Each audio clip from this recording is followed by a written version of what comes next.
Hello, this is Rojira, and I'm joined with my friend Amadeus Dredd to look at Frankenstein.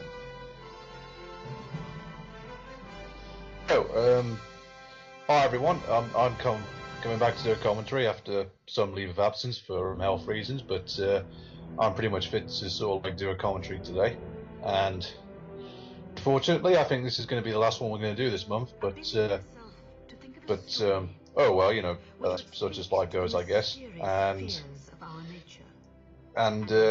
well, for me personally, I'm quite a huge fan of Kenneth Branagh, and I like his Shakespeare films such as Hamlet and Henry V. And what he wanted to do with this film here was he wanted to make a film that was more accurate to the original book by Frankenstein. Sorry, the original book of Frankenstein by Mary Shelley, hence the title, Mary Shelley's Frankenstein.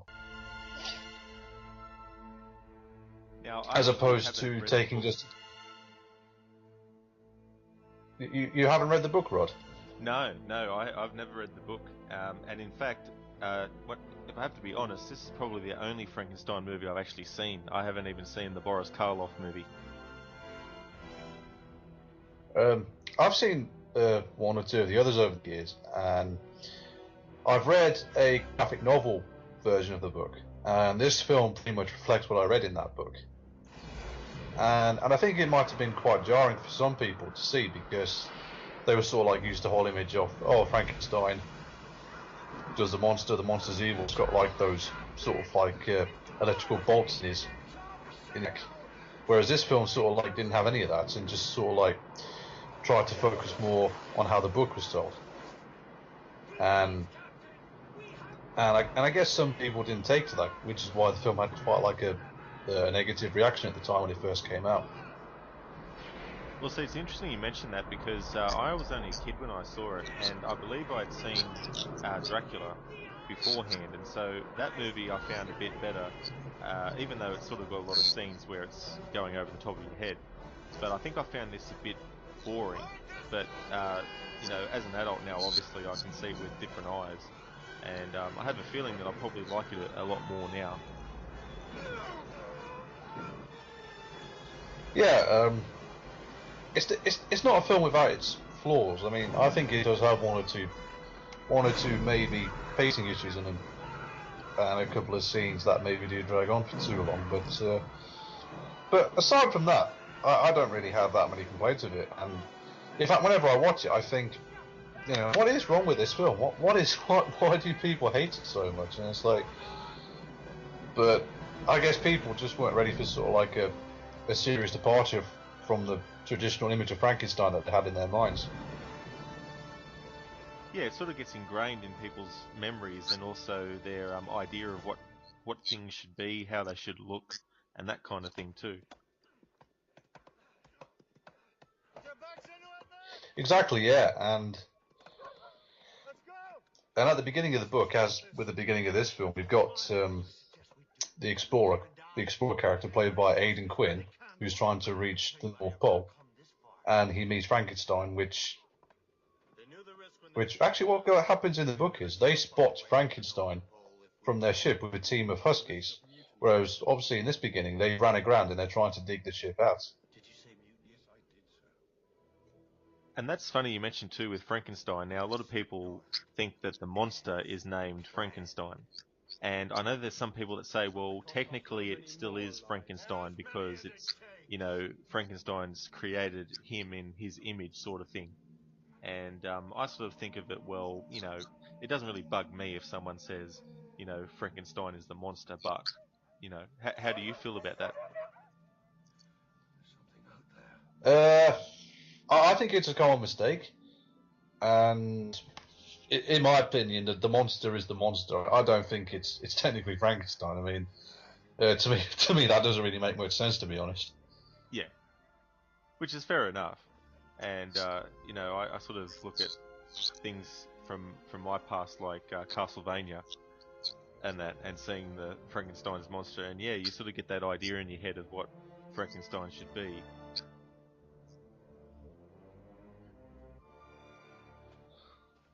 And, obviously, Sir Kenneth Branagh is Victor Frankenstein, and Branagh is actually a bit of a divisive actor. Some think he's over the top. Others think he's a very good actor. Me personally, I think he's a, sort of like a very talented actor with quite a bit of Shakespearean background. And I think he's a pretty good director as well. Yeah, see, I haven't really had much experience with his work really. So for me, it's sort of like I guess I'm a bit more open-minded than some people who hate him. You know, if they do hate him, might be. He seems very competent, like as an actor. You know, Shakespeare too. He's done a lot of that, obviously, and so that's something that isn't just, anyone can just pick it up and just be instantly good at it.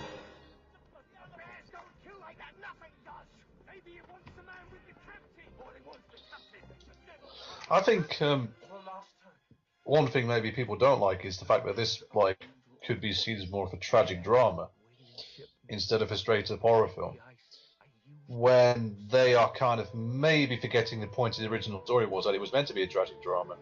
It's just over the years with the Boris Karloff film and the more famous adaptations like the horror series of films. That's sort of like, in a lot of people's minds, as you said, that's what Frankenstein is meant to be. Whereas Branagh wanted to sort of like go back to the source material and sort of like tell the story how it was originally written.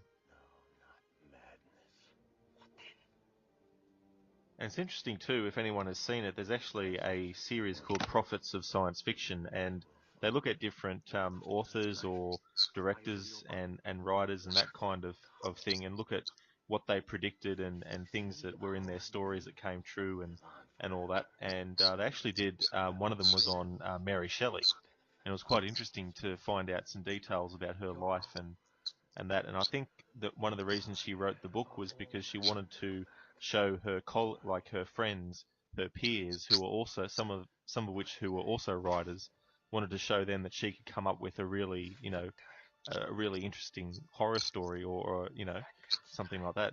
And she drew a lot of inspiration from certain things of her life as well.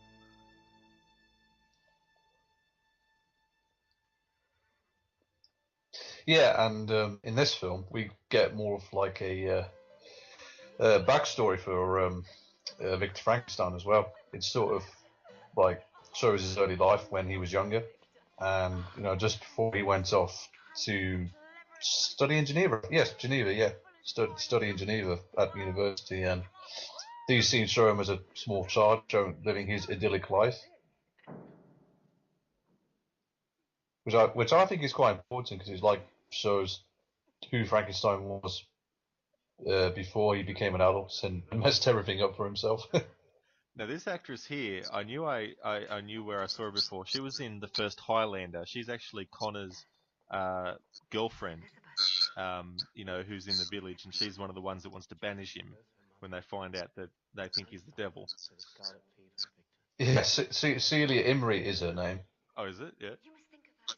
I think she's like, he's in league with Lucifer. was one of the things that she said in that. Yeah, yeah, that was her. She's sort of like quite like a big name over here in England. Cool. Done lots of films and TV work. And of course, too, we can't forget we had Ian Holm as well.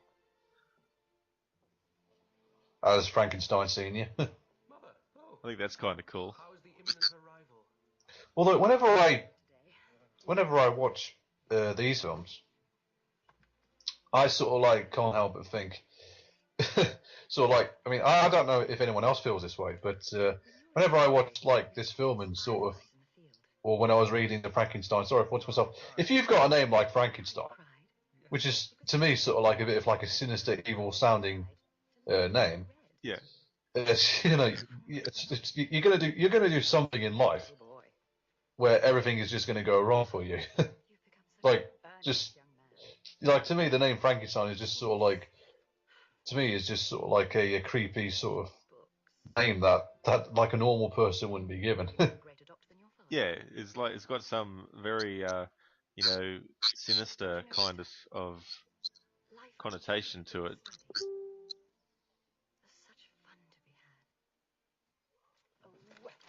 But I mean, looking at this movie now, like now as an adult, I can kind of see why some people would be like, get to the good stuff, get to the thing. But as you said, with that scene where he's a kid, it's good to get these sort of flashbacks and that, and also to see a bit of his life, where he's looking like he's very, sociable and that kind of thing. He's not, some recluse or anything like that. You sort of get the sense that he's got a lot of, social um, skills, and that kind of thing. Yeah, definitely, and it creates a good contrast for later on. Um, this film does leave out one element that I would have maybe liked. I think because in the graphic novel I read, uh, there's a like whole chapter where I think it's Frankenstein's younger sister. She gets she gets she gets into trouble with the law, and she gets judged and she gets executed, which sort of like has a lot of like good character development to Frankenstein. And he uses parts of his dead sister to make a bride for the monster. Oh, okay, so that's Yeah. what went into the bride, or partly. Yeah, which I thought was a sort of like a really like proper grisly, sort of like really tragic, and yet at the same time kind of twisted elements of the story, which I really liked.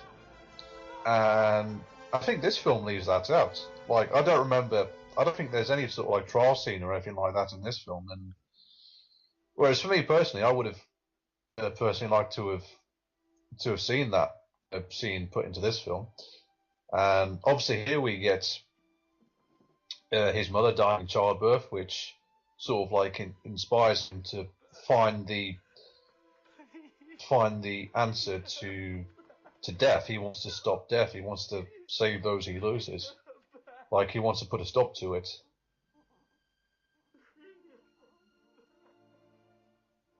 Yeah, it's funny you mention that because that's obviously a thing that's used in Star Wars with Anakin.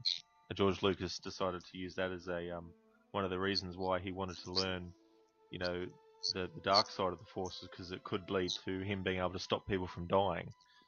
And it's interesting when characters sort of have this defining moment. Batman has his when he's a kid. It's the defining moment that sets a character on a certain path. Yeah, and Frankenstein has his.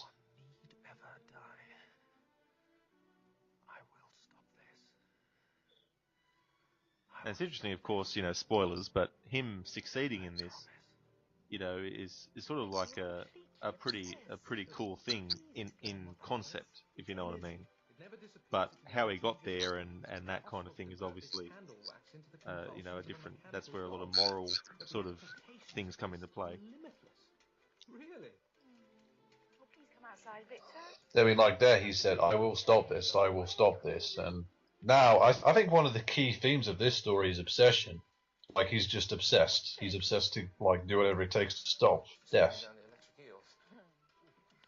Yeah, and it's that obsession that fuels him to keep him going, and sort of that drive and determination not to, stop what he's doing and just go, oh well, I give up now.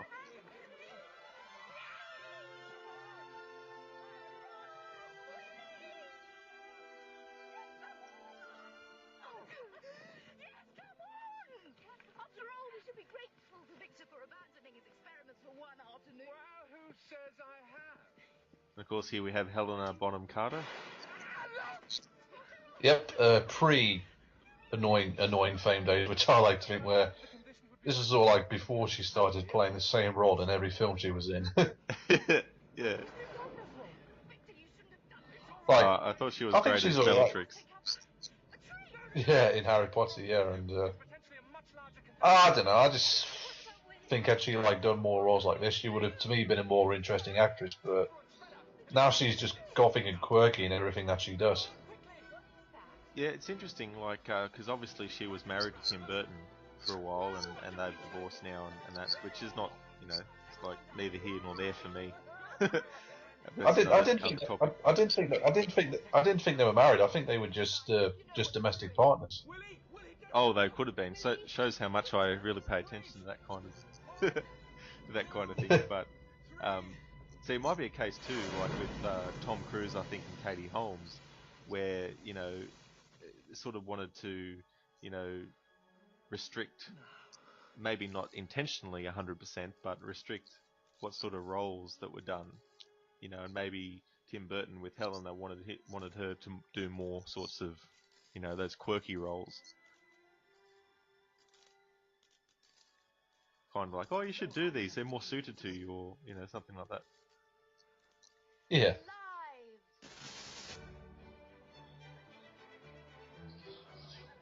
Now I don't really know if it's just how much like of a plausible basis there is for like electricity to sort of like bringing a dead thing back to life. I mean, obviously they use electricity on CPR machines in hospitals and stuff like that, but I'm not. But I think uh, for it to be decided, like just how much, how possible, like what Frankenstein wants to do in this story is for someone else to sort of like decide. Yeah, I mean, I'm in the same boat too, because you see stuff like this in movies, and you sort of take it for granted in the sense that you just believe it when you see it, because you got the context of what's happening in the story. But when it comes to actually thinking, in reality, how much weight does this actually carry, and validity? Oh, it's interesting as well because Ian Holm worked with Kenneth Branagh multiple times on other projects such as Henry V. Can't remember if he was in Hamlet. I think he was in Hamlet. And I don't know how Ian Holm is because here he's quite a bit old. I mean, he's just one of those actors who's been like acting forever, really. Yeah, I mean, like I think this was 93 or 94, something like that, It was and 1992, yeah. yeah, and like as you say, he doesn't look old. Like he might be maybe early 50s here. I don't know. It's hard to pick because you look at Lord of the Rings, and that technically started. I think I can't remember the exact year, but filming didn't start. Like in 2000. I think there was some of the filming that started in 1999. So yeah, a few years after that, maybe a bit closer to 60, maybe or mid 50s in this movie. I'm not too sure.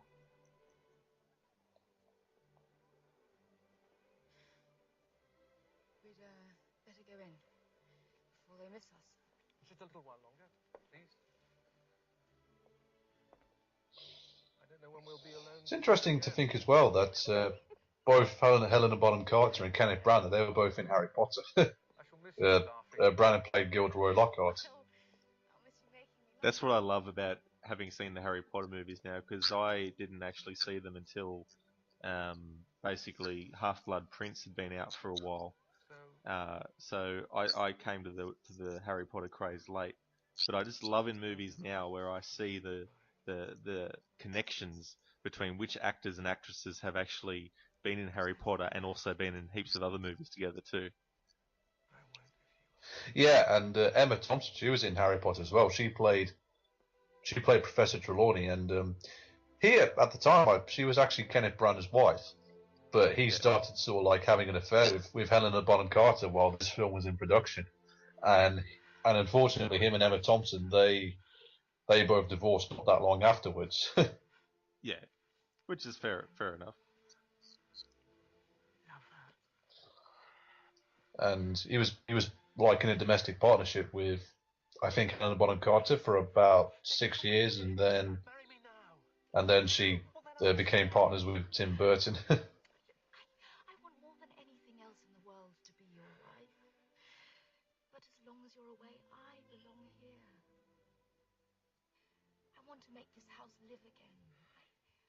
I want to make this a great home for our children. It's funny to think now that technically I'd seen Helena in this movie first before I saw her in Fight Club, even though, I didn't actually know it was her as an actress until I saw Fight Club, if you know what I mean. Like, Each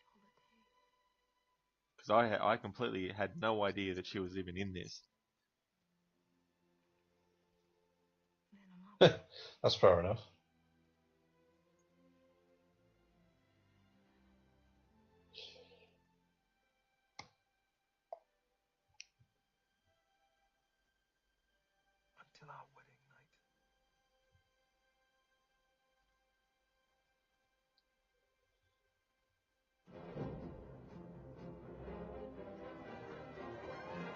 it's Ingolstadt that Frankenstein goes to.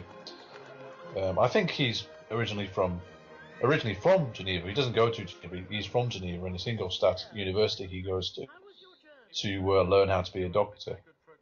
Where really he's come. His secret ambition, as everyone knows, is to like find the ability to quite literally conquer death. He literally wants to play God, and of course we all know it's like, and in this kind of story where it's like a bit of a science fiction story as well as horror, like we all know what happens whenever someone tries to play God. Exactly. It doesn't always, go 100% the way that the person wanted it to go. But it makes you think too that, like, in life, there's so many things that, in terms of things like the human anatomy and that can go wrong. And you kind of think in movies like this where it's dealing with those kind of things with, human body parts and things too. It's like, how do you know that everything that you've constructed for this creature is actually going to function properly? It could work for a week, and then something might happen and the limbs might not work anymore. You know.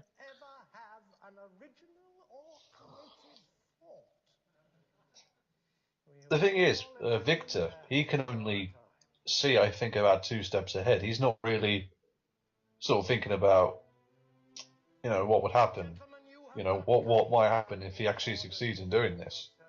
And he's not really sort of like considering how the creature would probably feel as well, because I think the creature hates what it is and hates Victor as well, especially as Victor disowns him.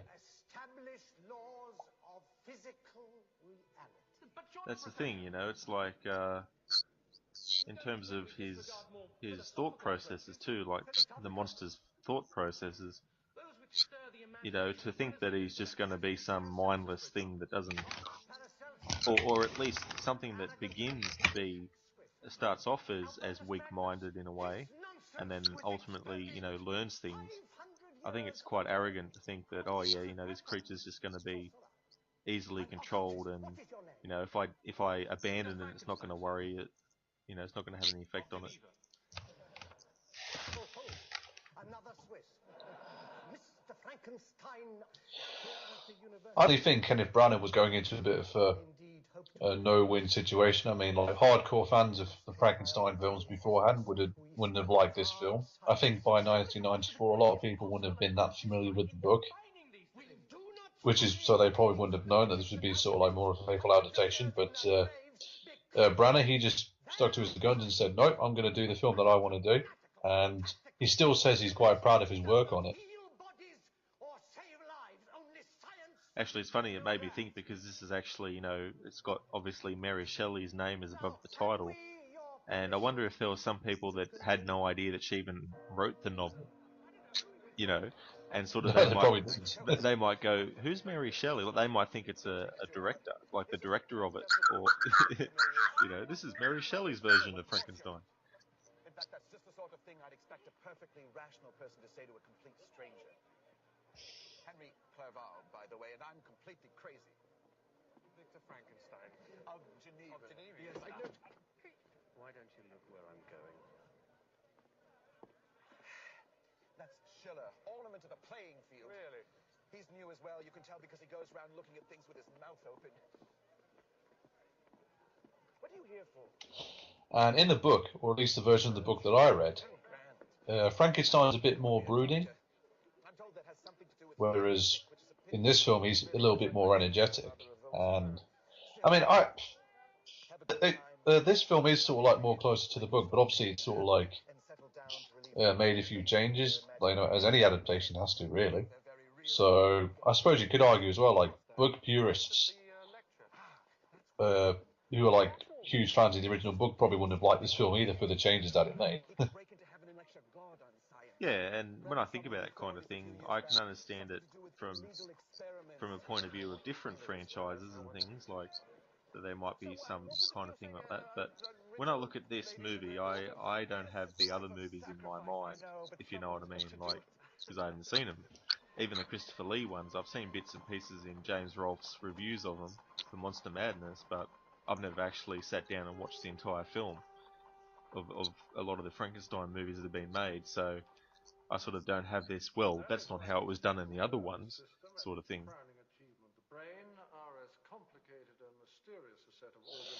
And here we have John Cleese playing against type. He's sort of like plays a more serious role as opposed to his more like comedic roles that he's known for, such as Monty Python and Fawlty Towers. Whereas he's actually surprisingly good here.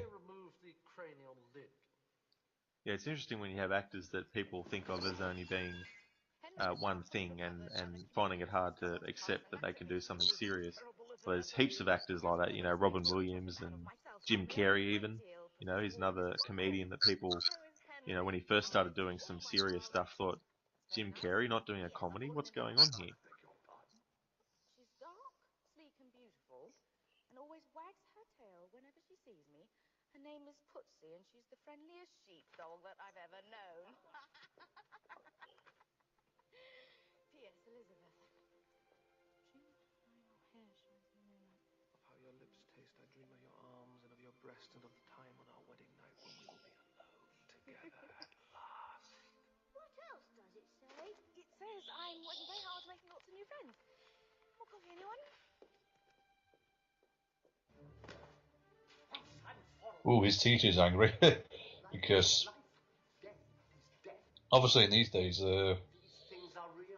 Christianity was sort of like the big main religion at the time, and they don't like, not a huge fan of like outside thinking, and Frankenstein is a big outside thinker.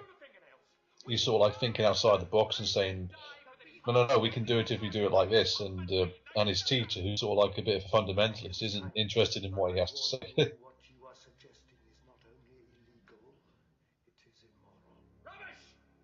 Yeah, it's sort of like, not being able to see another alternative way of doing things is shutting yourself off to the possibility of, maybe you could succeed if you listen to this other point of view. Explain yourself. Professor, I'm sorry.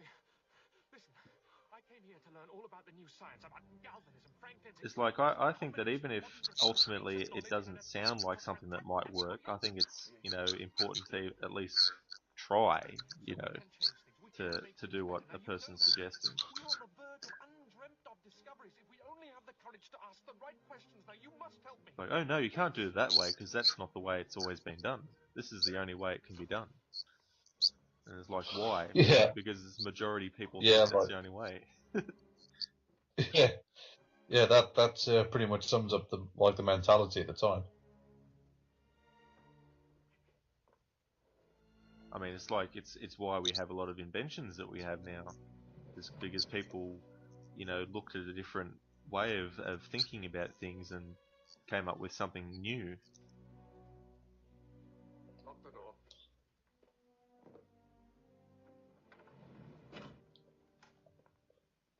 Now, for thousands of years, Like, I don't know if anyone out there is like fans of Doug Walker, the Star Critic, or Spoonie, Noah Rantweiler, but at the moment I'm thinking of Doctor Insane. I'm going, how am I going to conquer death? Science, of course.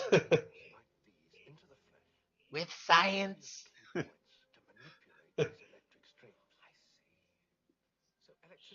Actually, I would actually like to see him do a review of something Frankenstein at least, whatever movie it is.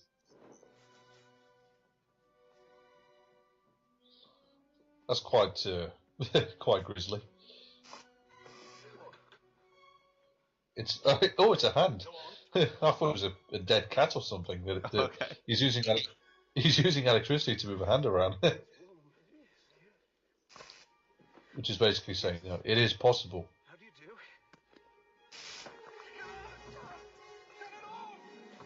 Can't it stop working? Such thing can't. It's simply a matter of reducing the polarity between your body and the arm. A monkey's arm is basically the same as a human being. Your arm is this strong. No, this must work. My hand. Let me help you, Professor. That makes me think of the first people to do things that we take for granted now. Like it's like, the first person who had anesthetic tested on them. It's sort of like, I'm kind of glad that we live in a day and age where all that sort of stuff was figured out. I'd hate to be in the early days, but Continues to love and torment Justine in equal Hate to be a guinea pig. Willie exactly. goes more precocious every day, and Father almost expires with pride at the very thought of you and your work. And I It's funny actually with this movie because they made a game out of it as well. Oh, did they? They I didn't did, know yeah. that. No, I'm serious. Yeah, I can't Take remember vaccine all the for systems it instance. was on, It's but got the I think it entire was concept of vaccine I think it was working definitely on the saves Super lives Nintendo. every day. Not sure if there was a Mega Drive version, but What do you you mean? played Sure, as the the monster, of best way course, to and cheat death I don't know is to whatever create life. what other things they added to it to expand it a bit more beyond the movie. But No, yeah, you are there's a listen, game if based you on love it. someone, they have a sick heart, wouldn't you give them a healthy one? Impossible. No, it's not impossible. We can do it. We're steps away. And if we can do that, if we can replace one part of a human being, we can replace everything. I think Frankenstein is going to make sort of like the leap that sort of like continue the work that John Cleese's character started, In our lifetime, no. and I think John Cleese's character in this film, he's not willing to sort of like take that leap, which he knows could be potentially dangerous and have serious consequences for everyone. Whereas Frankenstein, he's eccentric and obsessed enough to, I think, to sort of like quite literally sort of like create life in its like in its most twisted form. Oh, definitely. Sort of like he ignores the warning signs and just basically doesn't think about those kind of things. And that obviously goes back to what you were saying earlier. Like he's only really thinking 2 steps ahead and not thinking of the larger picture of things.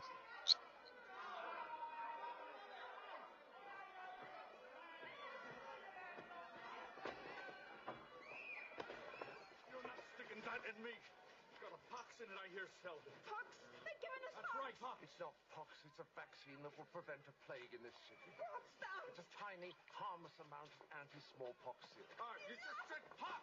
I said it was harmless. It's a necessary precaution without which this godforsaken city would be immediately put under quarantine. You doctors kill people. I don't care what you say. You're not sticking that in me. Yes, I am. In those days, if you had a disease, you didn't stand that much of a chance. No, You're not sticking that in me. the odds were very much against you a lot. Sir?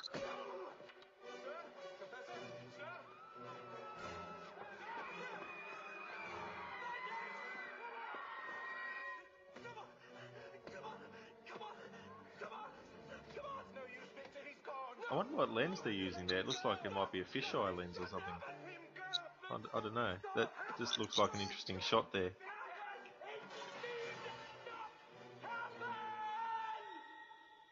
Yeah, this is where Frankenstein really sort of like starts to lose it, and it's just like his obsession, I guess, to the point where he's more than determined to like completely conquer death because he just lost a friend. Yeah. You murder people! Evil! You're evil! Evil! You're the ones deserve to die!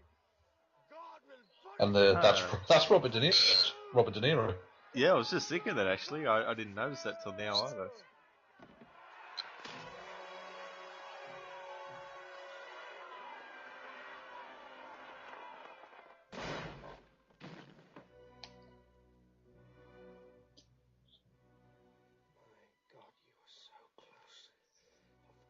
It's interesting because I think in one of the Hammer versions of Frankenstein, he did actually look a lot different to the Universal classic monster design. And I think he sort of had, I think he was white actually. He was bald and had the stitching like around his head, I think. I think he had sort of like dead eyes as well. Yeah. And black hair as well. I don't think he was bald. I think he had black hair. Actually, yeah, I think you're right because that was when Christopher Lee played him. That was it. Yeah, it was. And I think in a lot of people's minds, Peter Cushing was the definitive Frankenstein. Whereas for me personally, it's I like what Kenneth Branagh brings to the role. He's younger than when Peter Cushing played the role, which I think means he's able to be like maybe a tad more sort of energetic and just like be more eccentric, and sort of like really like get the craziness of Frankenstein down. 1 second that there wouldn't be a terrible price to pay. I think for the chance to defeat death and disease, to let everyone on this earth have the chance of life, sustained, healthy life, to allow people who love each other to be together forever. For all of that, I think it's a risk worth taking. And it's interesting as well because when asked, whenever he's asked or like about how like the negative reaction which this film got, and how people didn't really like it that much, and how it still sort of like gets negatively viewed. When asked like how he feels about like people's negative opinions on the film, Kenneth Branagh says, "I don't care." he could give less of a shit, to be honest. And I just think that's a really good way to be, because it's like, yeah, okay, yep, all right. It's nothing to I made the lose film. sleep over. Yeah, I made the film I wanted to make. If you don't like it, well, that's your kind of choice, really. Well, I think, and even the movies that I consider to be really bad, there's going to be someone out there who will like it. So, yeah, I mean, if there's people that hate this movie, okay, that's fair enough, all right. But there's going to be people that like it. And I think this was produced by Francis Ford Coppola, who also produced and directed Dracula. And I think you can buy the two films, this film and Dracula, in sort of like a box set, like a special box set, because they were both produced by Coppola. How interesting would it have been to see a Mummy movie around this time too? They could have had like a triple kind of thing. But of course, in 1999, they did the action-adventure Mummy remake. Now, the assembled organs must have the appropriate nutrients and heat, and crucially, more... I don't know if the Mummy films, like the Universal Mummy movies, are based on any books at all. That's a good question, actually, because I can't remember whether it has or not. Yeah, there's a lot of gruesome scenes in this film. Yeah. I can see why that would have probably turned some people off. Amniotic fluid is the chief biogenic element. The subject is injected with this, the copper acupuncture needles pierce the flesh at all... Now, see, I could kind of see people who were sort of not that impressed with the first, half an hour of this movie or whatnot. When it gets to this stage, they're probably like, "Oh, cool, finally we're getting to the juicy bits." And The juicy, yeah. and I'd probably be the same.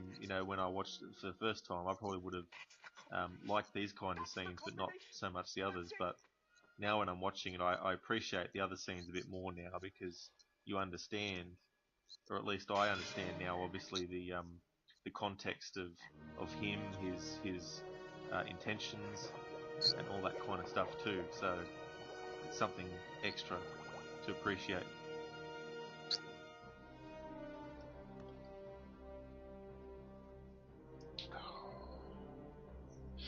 That stitching on the head, on the creature, that that always creeps me out just a little bit. Just imagine seeing that happening in real life in front of you. Yeah, this looks real, I think. Like, I love practical sets, and then practical special effects and that kind of thing. Oh yeah, there's definitely a certain charm. I do hope that in the decades to come that practical effects are still used. I mean, CG can be nice, but there's just some things that I think, at least for a basis, you need to have the physical, practical element there, and then of course you can build upon it later, but that can go awry too. Like with the Thing prequel, apparently there was a lot of practical stuff that they basically got rid of in post, and so it's like, why waste time doing it in the first place then if you were just going to go over the top of it and just completely get rid of what was there? Can you hear me? Yeah, and I don't think this film does that at all. No. Like, I don't know if there is CGI in this film, but if it is, then it's implemented quite well. Yeah, because see, this was obviously after Terminator 2, which had the CG for the T1000. Yeah, and literally a year after Jurassic Park as well. Yeah.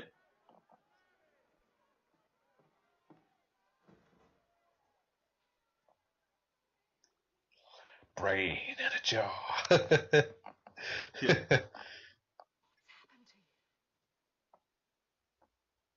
How can you live here like this? And that stench! Don't go in there!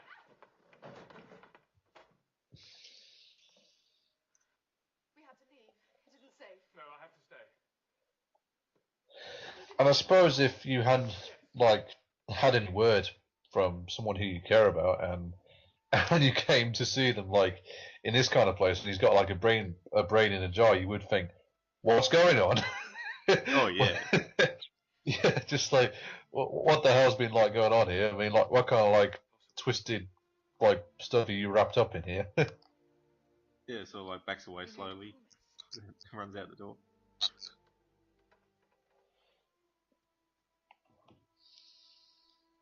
Victor, I beg you.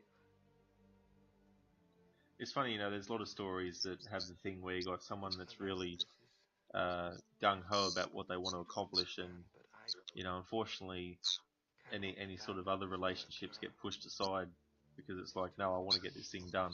It's sort of so I think, I don't know, it depends.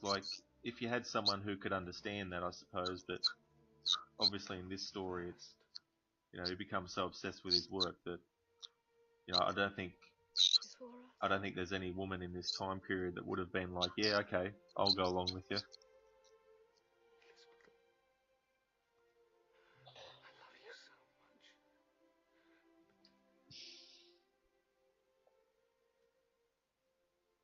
But I really like Elizabeth, played by Helen Bonham Carter. She's sort of Frankenstein's moral compass, really. And what you could argue that she's what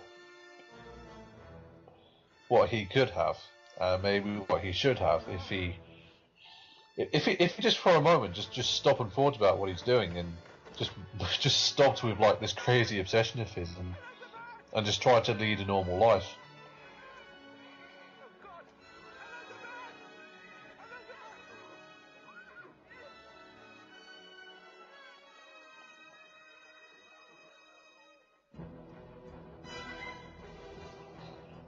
I love the music in this scene.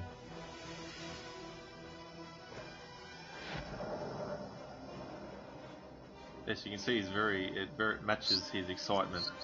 And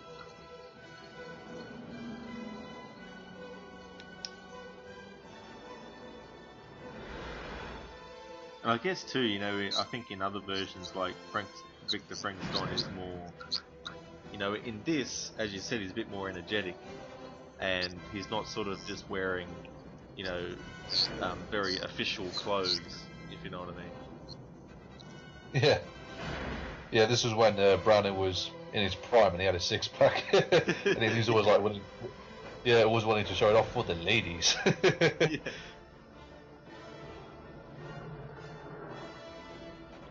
And to me, I think it's quite a good change to have a younger actor playing Frankenstein, because it maybe adds an element which may not have been seen in the other films. Yeah. Yeah, it's just a different way to approach it.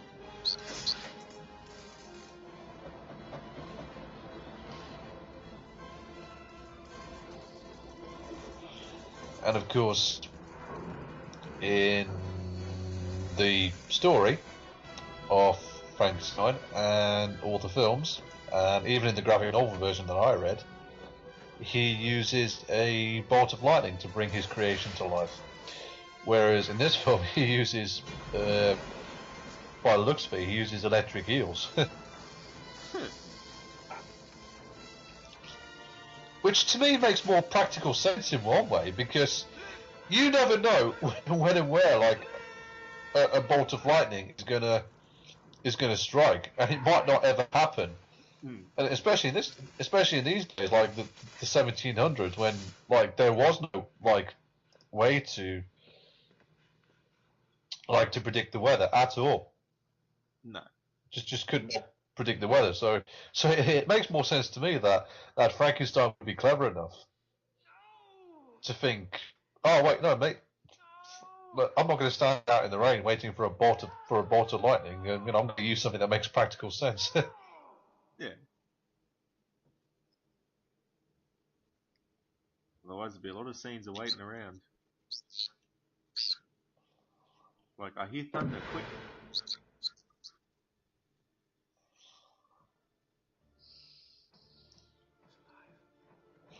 Yeah, that's one change to the story that I think is quite good. It's alive.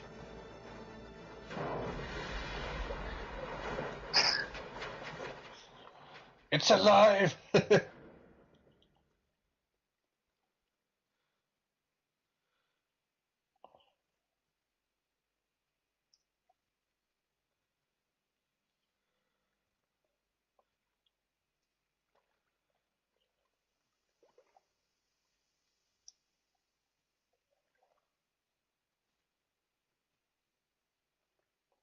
Is there going to be a jump scare?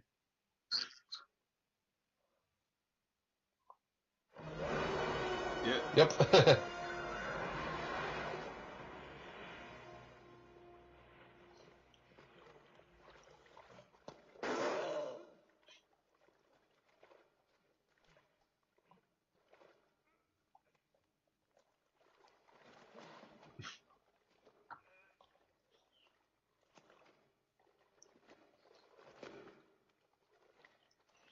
And it's interesting as well because Danny Boyle, a couple of years ago, he did, I think it was like a stage musical version of Frankenstein, and he took like a lot of elements from this film, and he did it. And you can, like, his like version of the creature looks a lot similar to how the monster looks in this film.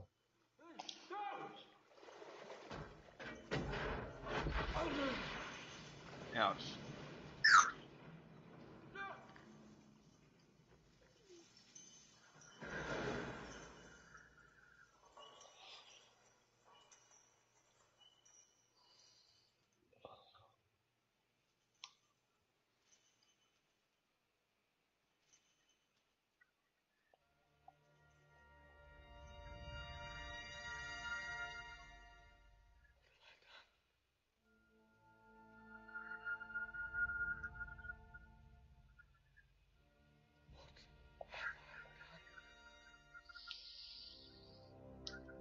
You succeeded in what you wanted to do. You brought, you brought, someone dead back to life.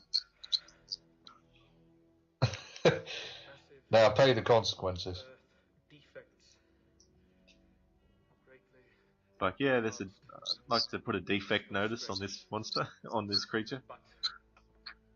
Resulting reanimant is Some have said that the story doesn't work as well because there's more focus on Frankenstein. It's like, well, isn't Frankenstein the one that's sort of like the central nub of the whole thing? Isn't he the one who's driving the story forward? forever. Yeah, and, it is named after him.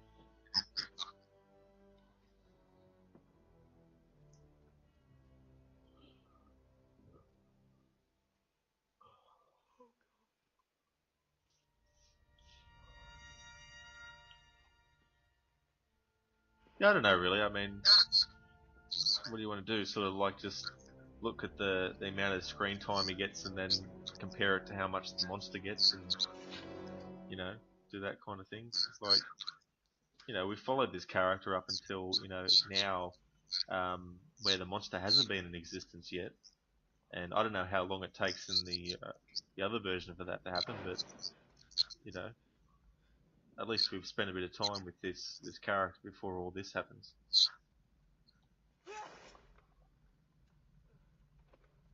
But I think sometimes you have to take time to develop these things in the movie. Oh. You fool, Victor Frankenstein of Geneva. How could you know what you'd unleashed? How was it pieced together? That made me jump a little bit when he wakes up and he sees the monster standing in the room. Yeah, imagine that. You know, you're just in your room and then all of a sudden this creature comes at you. Evil will have its revenge. God help your loved ones.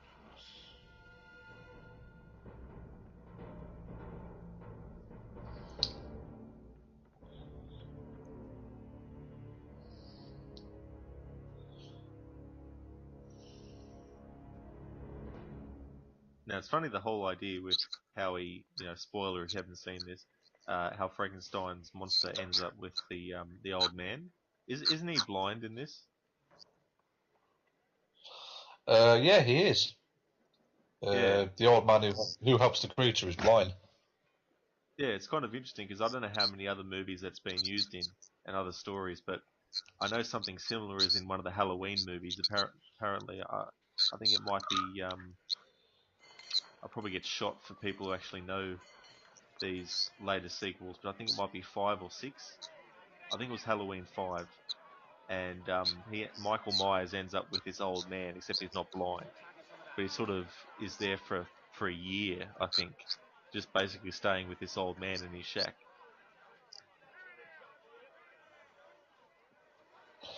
It is Halloween 5. Rod, you were right about that. Oh, cool, yeah.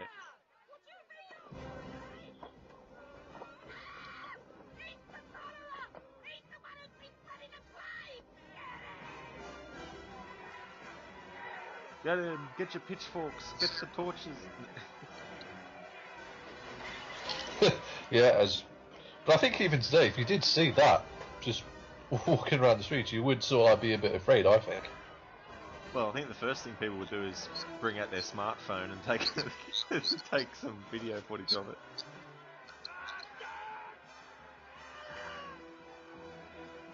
Then it would be trending on Facebook and on Twitter. Yeah, like, monster! Then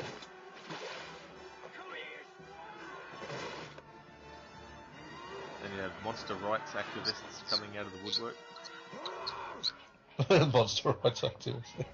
It's like, yes, he's throwing people around and he's badly injuring people, but he just wants to be loved. We have to.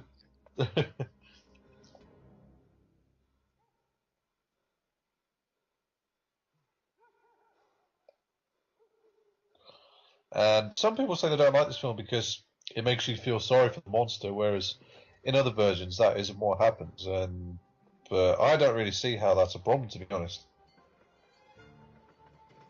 Yeah, I don't think it's an issue. I mean, so far it doesn't seem to be like it's overindulging in that kind of thing. Like,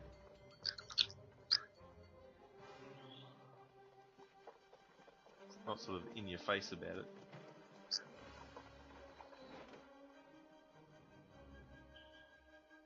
Bring out your dead. Couldn't help but think of that.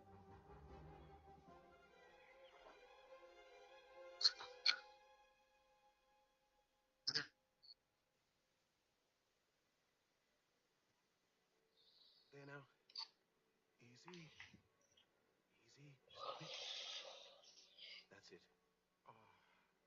There now. Rest easy. Of course I'm here. It was touch and go with you, though. Just a bit more.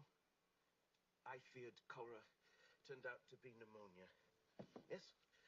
I'm becoming something of a doctor. Even Kremp seems pleased with me. At this rate, I might even pass anatomy. The epidemic. Dreadful. There's nothing we can do for them. The vulnerable anyone Now, is. do you actually know who this actor is? Because I've been trying to place him. A new Every time I see That's him on camera, I'm thinking, who is this guy and where have I seen him before? that's Tom Hulse. He played the title role in Amadeus, which is like the story of Wolfgang Amadeus Mozart, or was it Amadeus? Yeah, Mozart. The story of Mozart, the composer. Okay, yeah, I haven't seen that one, so I wonder where I'm. Or maybe he has a face that looks similar to some other actor. I'll see you later.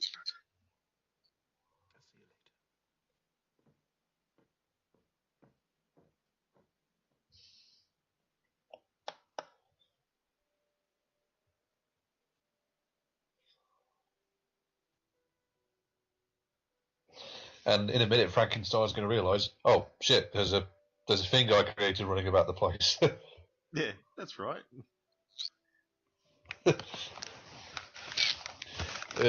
What do you think of Kenneth Branagh in this role, Rod? I think he's doing a really good job. I haven't seen anything in his performance or anything like that that's made me think he's a terrible choice for the character. I mean, he seems to be doing it well, and I Yeah, think, he yeah, always takes every role. He always takes every role he does quite seriously. yeah.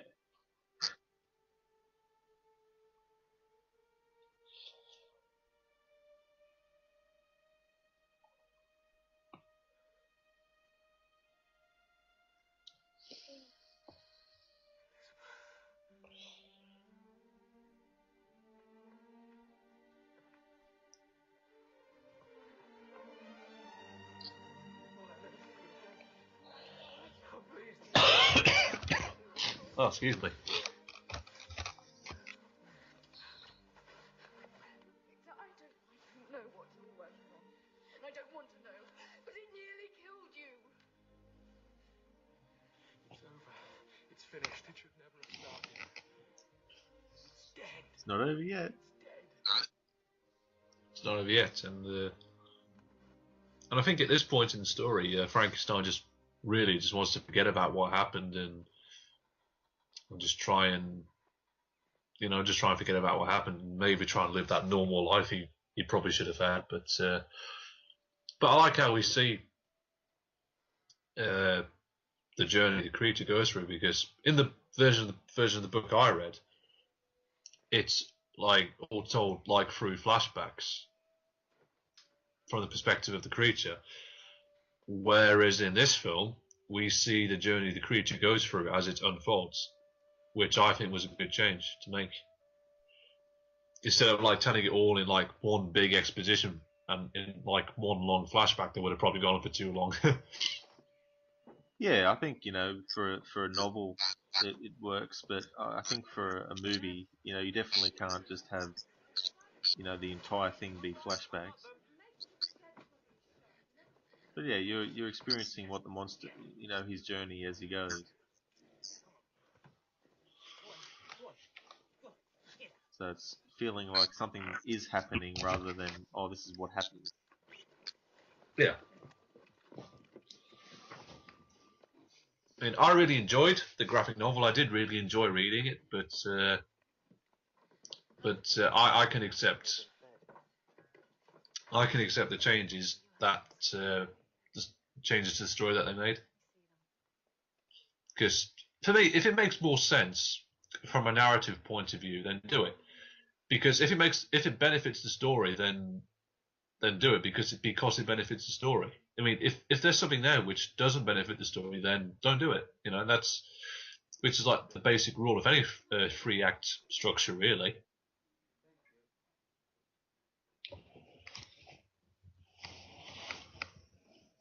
Yeah, I mean, the story that we're seeing here is, obviously one of a man's obsession going, a long way, and then you have this creature who starts to learn to do things, and he's learning without the help of the man who created him. So, if you're telling that kind of story, it makes sense not to have Frankenstein literally, having scenes with the monster going, okay, this is how you read a book, this is how you do this. So Frankenstein's effectively finding out stuff on his own.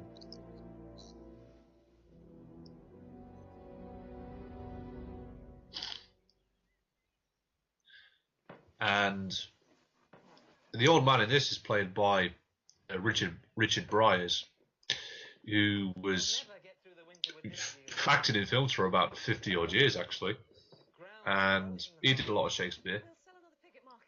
We can't. Not until they lift the quarantine. Worked with Frankenstein quite a few times. Sorry, Frankenstein worked with worked with Kenneth Branagh quite a few times on various films. Cool. You're right. Got to. Before the snow comes.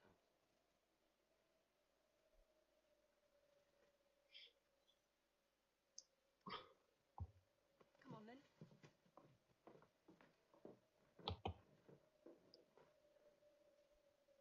I think too, like you said before about people not liking that they make you feel sympathetic towards the Frankenstein's monster, and obviously for me, like I don't think that's an issue. But the other aspect that you got to remember too is that there's also empathy as well. So you can sort of look at the Frankenstein monsters and empathize with him too in certain moments. Yeah, definitely.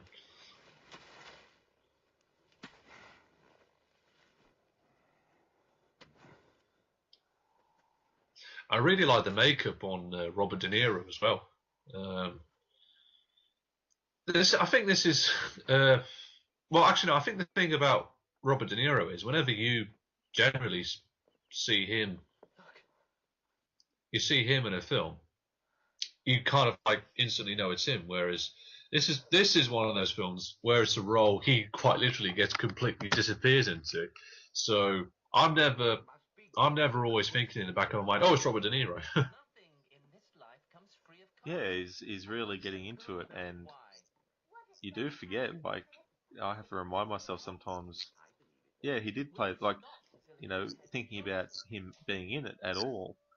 Sometimes I have to stop and think, oh yeah, that's right, he did play Frankenstein once.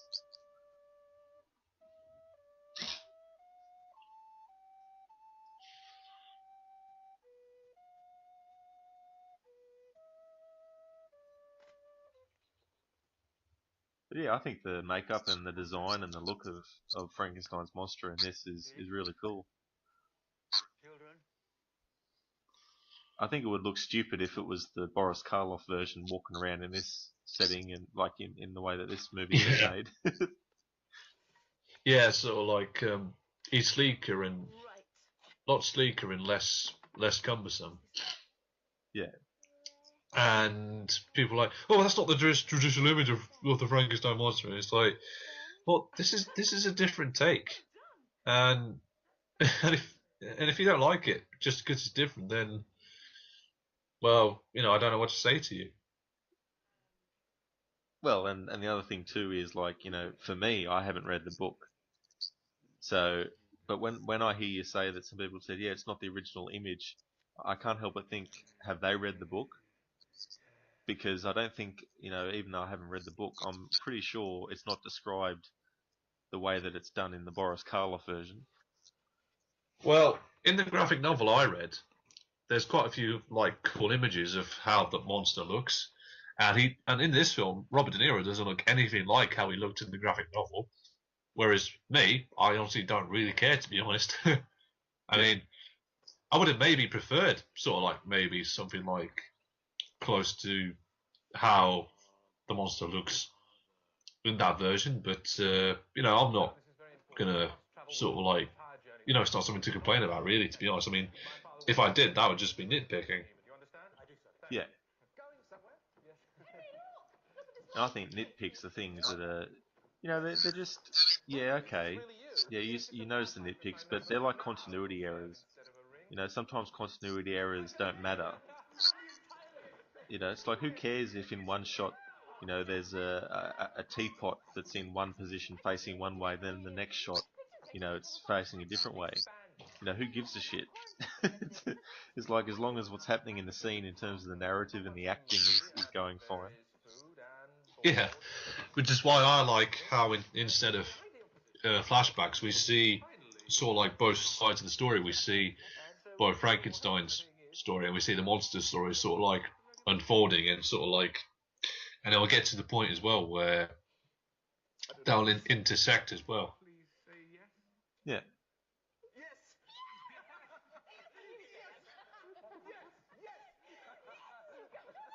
And you can write that down in your journal.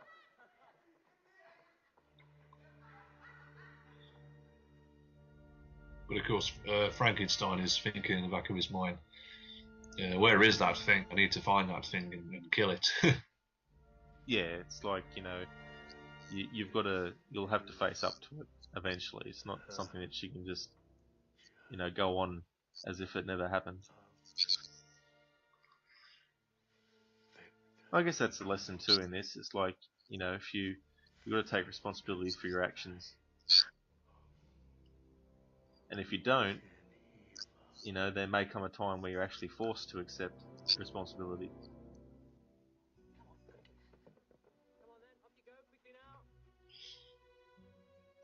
I mean, it's not like he can blame someone else for the monster being in existence.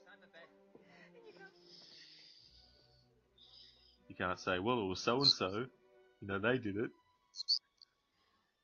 Like, no, he did it, and he's going to have to face up to it when the monster, you know, comes back to him. Yeah, yeah, exactly.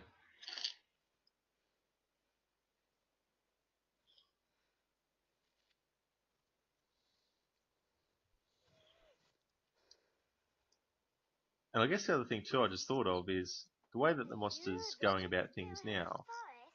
You know, if Frankenstein had actually persevered with him, you know, and he got to this point, then, you know, maybe he'd have a different feeling about the monster. It's you. What have you done to Maggie? Is he in there? Hiding behind a blind old man? Get away! Get away! Don't blame me. Blame your son for not paying his rent on time.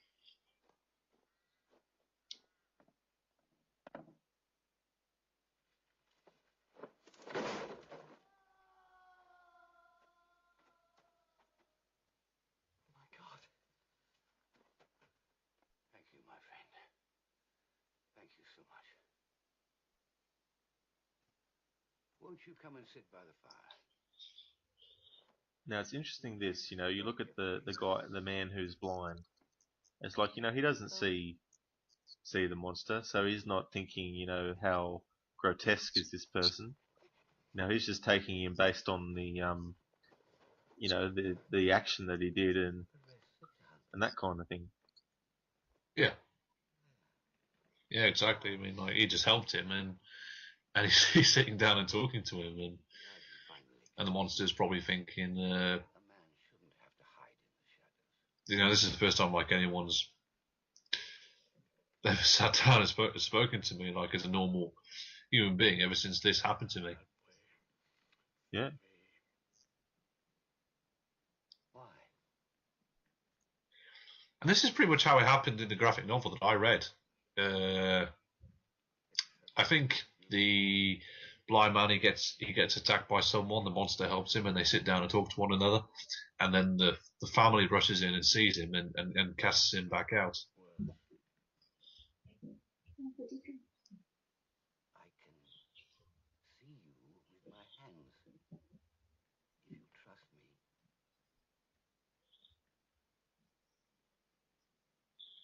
And it also shows, you know, the intelligence that the creature has too.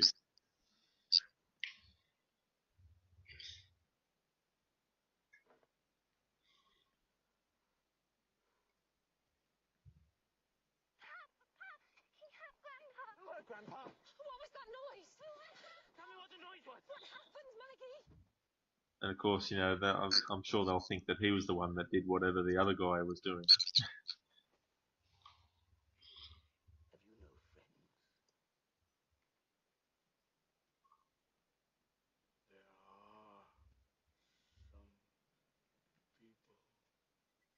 Very, very good, like, sort of makeup design on Robert De Niro as well. Yeah. Just completely lost in that role, and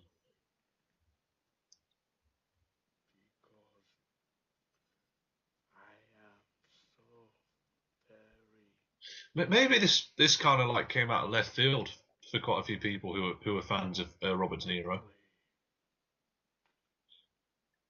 It's like he's not swearing. He's not, pointing the gun at someone. He's not, doing those kinds of things. You talking to me? Those sorts of things. He's not doing any of that. Yeah. But obviously, him being a method actor, I would imagine like he would have quite enjoyed like really getting into this role. Oh yeah.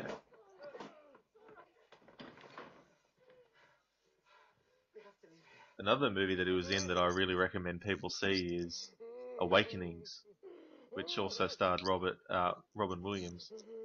Rest in peace. He was in it too. He played a real life man, Oliver Sacks, who actually passed away recently too. That Robert De Niro plays the one of the patients that Robin Williams' character Oliver Sacks actually deals with.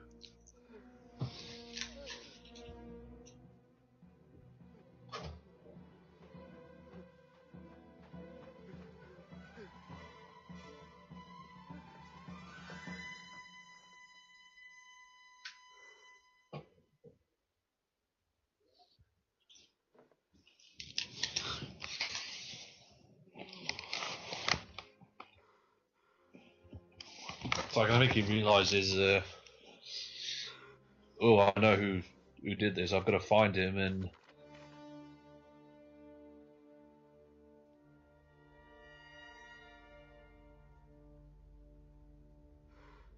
these experiments are at an end.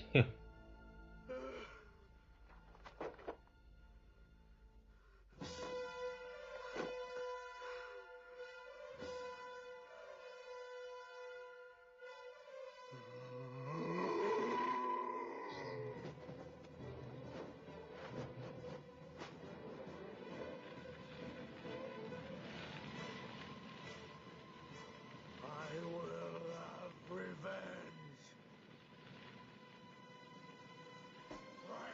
Frankenstein!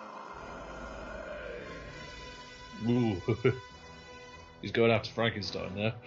He is. He's on a mission to get revenge against the man who created him. Frankenstein, the action movie.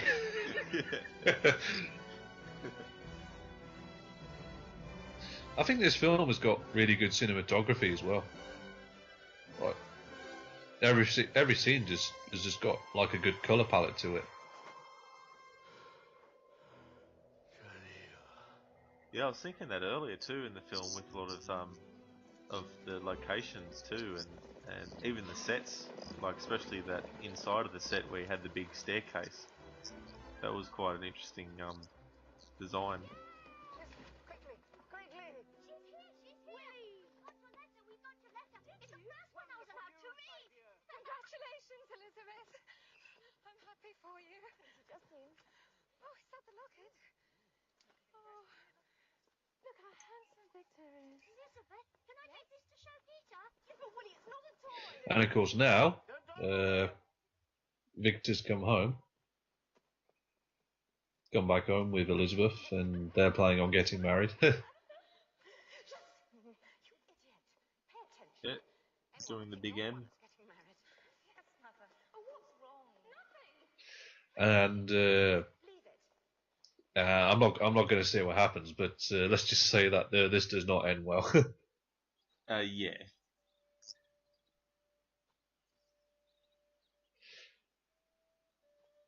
Me personally, I would love to act in a film like this, like period dress. I'd love to sort of like wear 1700s era clothing. I just think that would it just looks like fun. Yeah.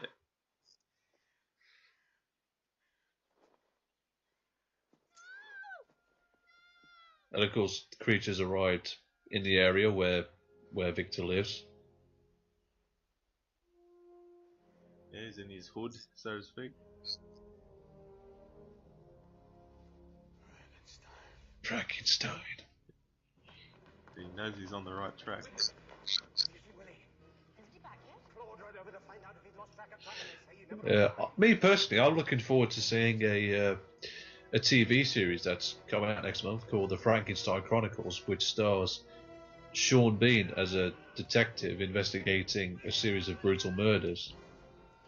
And I'm not entirely sure what take the story is going to have, because there's Mary Shelley, the writer of the original story, is in that series as well as a character.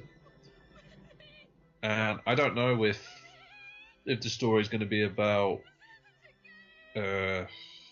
like people bringing the dead back to life, or if it's going to be sort of like inspired how Mary Shelley like wrote the story of Frankenstein. But in either case, it does look really good, and I'm looking forward to seeing that. Yeah, it's kind of interesting when they do things nowadays. You kind of think, what sort of angle are they going to take on it?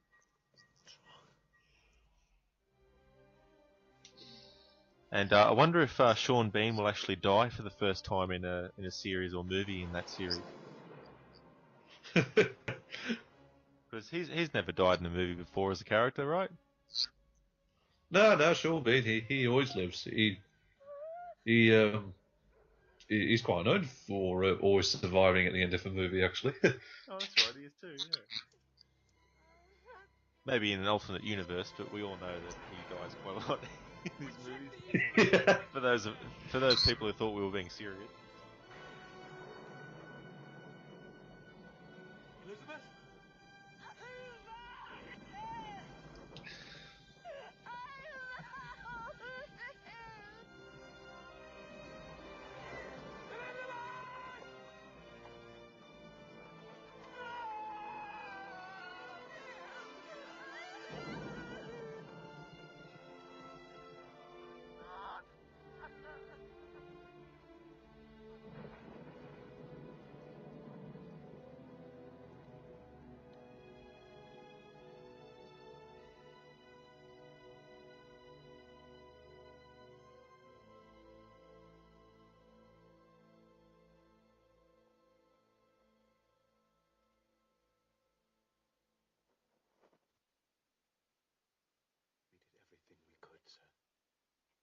And now Frankenstein's father, Baron Frankenstein, is starting to go mad. Yeah, She's still out looking for William. that's such a tragedy. We parted badly. I was cruel to her. I didn't mean it. I think she finds it very hard now with your wedding. She loves you dearly. I couldn't bear it if anything happened to her. She's all I've got. Please help me. We'll organize another search now that it's light. We'll find her, Mrs. Moritz, I promise. How is father? Sound asleep.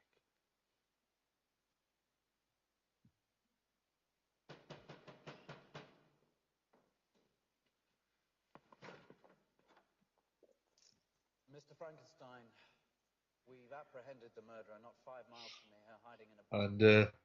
And Kenneth Branagh is one of those directors who's always had quite a bit of clout. All of his films have like impressive cast members. I mean, obviously this one has Tom Hulce, Sienna Imrie, John Cleese, Robert De Niro, The townspeople have gone mad. Helena Bonham Carter, Ian Holm. My God, what are they doing? They must have broken into Yeah, the it's temple. definitely a very good cast that they got here. This is a lynching mob! Oh, stop! This is unlawful!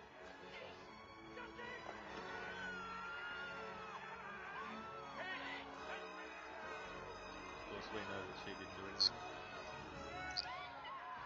Oh, the film does.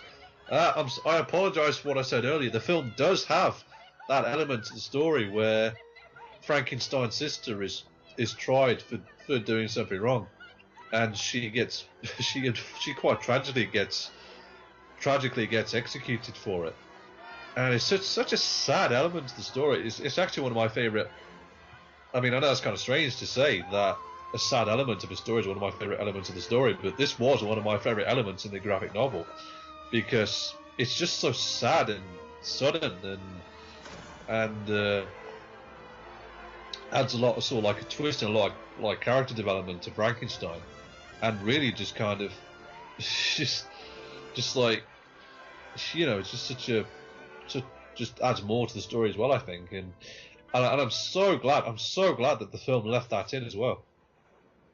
We cut her down so we can bury her in the morning. Thank you, Claude. Get to bed. So yeah, I completely forgot that about that, to be honest, and The Sea of Ice. I will meet you there. yeah, apologies for that. I had a complete brain fart.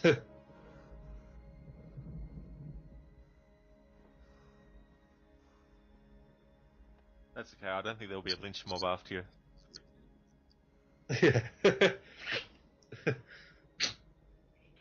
So yeah, I am definitely sort of pleased that Branagh didn't cut that part of the story out and left it in. Who is this man? I mean, how do you know he's responsible? I'll tell you everything after I destroy. Because what that does is it makes Frankenstein realise that it's kind of reached the point now where what he's done is just going to start having like more and more consequences for all those he cares about, and he has to sort of, now he's sort of like got to go like on a mission like to stop the creature and just sort of like destroy what he created once and for all. Yeah, he's finally got to the point where he's forced to deal with it. And I do distinctly remember in this part of the story where Frankenstein climbs to the top of the mountain, like to meet the monster. Whereas in the graphic novel, he doesn't meet the monster beforehand. The monster finds him on top of the mountain. But again, if it makes sense from a narrative standpoint, then just do that change. Yeah, exactly.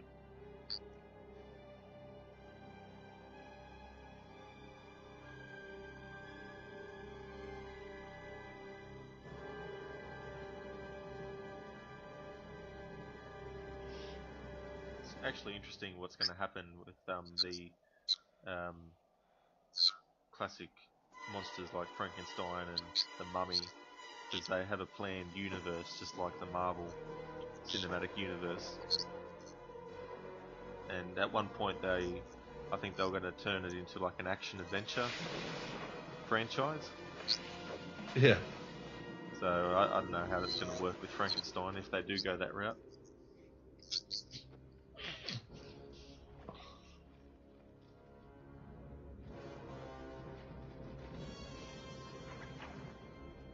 I mean, maybe there's a way to do a contemporary story of Frankenstein, but I don't know how you could turn it into like an action adventure thing. Well, from what I've seen, the Frankenstein Chronicles, which I mentioned earlier, looks like it's going to sort of like be contemporary, even though it's set in Victorian London. Yeah. Think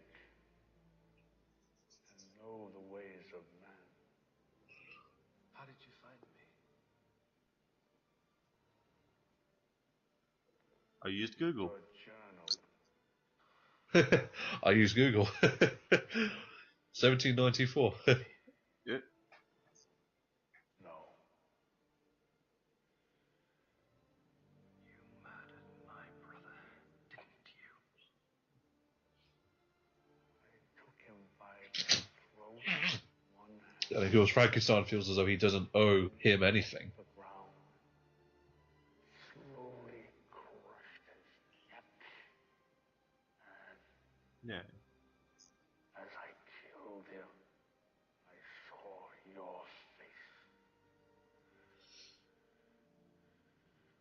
You gave me these emotions, but you didn't tell me how to use them. Now, 2 people are dead because of us. Why? There was something at work in my soul which I do not understand. What of my soul? Do I have one? I think this is a really good scene. Well directed, well acted. Doubt. Who were these people of which I am comprised? Yeah, it really draws you in. Good people, bad people. I like the score by Patrick Doyle as well. I mean, he often quite worked with Kenneth Branagh quite a few times as well. I knew how to play this. Yeah, I wonder if he worked with him on Which part of me did the this Jack Ryan movie that he directed. in these hands, He probably did. in this heart, and reading and speaking. Not things learned so much as things remembered. Have you seen the Jack Ryan movie, Rod? I haven't, no, and I don't really. It's funny because I quite like the Patriot Games movie, Clear and Present Danger, and Hunt for Red October. Even the Sum of All Fears, when Ben Affleck played Jack Ryan, I also like that. But I don't know about this new one because from reviews, people said it was they kind of made it more like a Jason Bourne type thing with the character. But not having seen it myself, I can't really speak to that much. But I'll probably get around to seeing it one day. You think I am evil. What can I do? There is something I want. A friend. Because those other movies weren't really, actiony type movies. They did have action in them, of course, but there was a lot of stuff about character Someone like me. and setting the tone of things. Like you. God, you don't know what you're asking. And of course, what the monster was once from his from his father, so to speak, is a bride for himself. I would make peace with all. And I think if Victor just sort of like dropped his pride just a little bit, he probably realised that if he just gave the creature what he wants, then the creature would just leave him alone. Yeah, If I cannot satisfy just doesn't seem to think about that. I will indulge the other. And if I consent, how will you live? There's actually a series of movies called Reanimator, and the second one is actually called Bride of Reanimator, which obviously takes a lot from Bride of Frankenstein. So he sort of makes a female sort of version.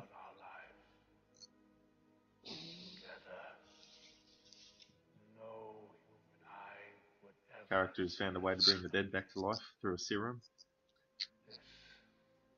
It's interesting as well because You must help me. hang on, I'll get it.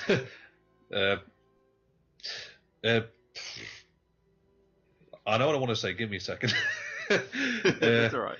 It's interesting as well because Hamlet is a character, a Shakespearean character who suffers from obsession and never really sort of like thinks about the consequences of his actions. And Hamlet was a character that Kenneth Branagh played previously beforehand on the stage, and not long after this, he went on to make his film adaptation of Hamlet. So I can't help but wonder if maybe Branagh sort of like bringing his like Shakespearean background to the character. Yeah, I mean, I wouldn't be surprised because it's sort of like taking sort of traits of a character that's inherent in one and seeing how it can be, how it's in another too, and just using that as an experience type thing.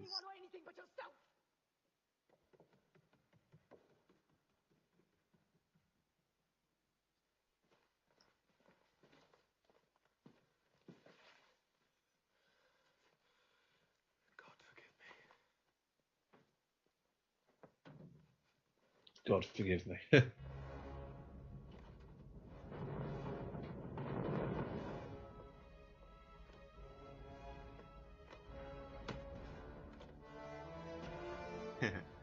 She's closing stuff, he's opening it up. Yeah, she wants to leave him, and I suppose I can't really blame her in one way because she's had enough. Yeah. Like, no, stuff this.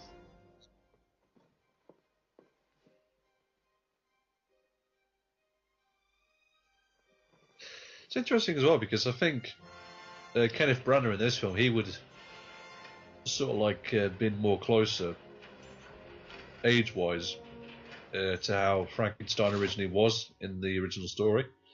I mean, there's nothing wrong with, I guess, older actors like Peter Cushing playing the role. I mean, obviously Peter Cushing is great as Frankenstein, but at the same time, I can't help but think something like this is maybe a tad refreshing.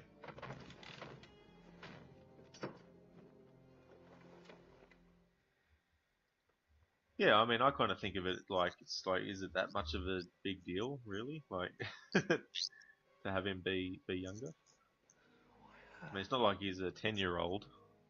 They didn't go that extreme. Nothing more. Have a 10-year-old Frankenstein being a prodigy and coming up with this way to bring dead people back to life.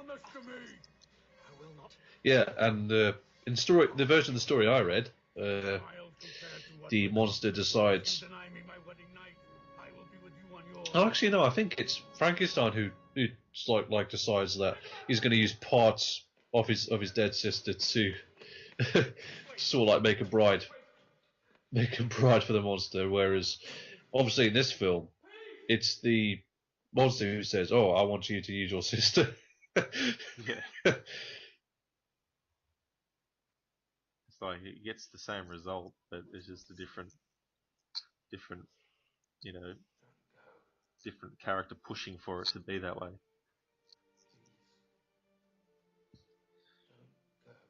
Which I think of Lord of the Rings, and there's certain lines that were said by characters in the book, but are given to different characters in the movie. But they're used, I think, in a context that suits.